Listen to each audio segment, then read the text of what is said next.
Seguinte, eu vou fazer uma pegadinha com o Breno. A pegadinha é o seguinte. Vou mostrar. Sim.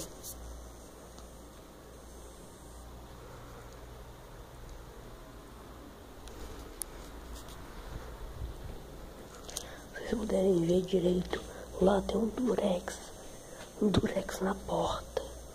E o Breno tá dormindo. Eu acordei e botei o durex lá. O que vai acontecer? Eu vou acordar o Breno. O Breno vai vir em direção ao durex. Se ele não ver o durex, ele pum, assim no chão. Entendeu, galera? Vou tentar, ó. Eu vou fazer o seguinte. Vou tampar o flash. Vou falar e eu vou chamar ele.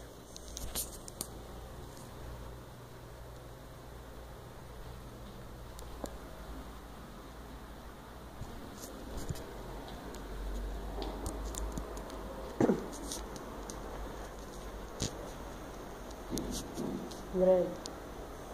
Breno. Vem, Breno. Breno. Breno. Acorda, rapaz, pra comer.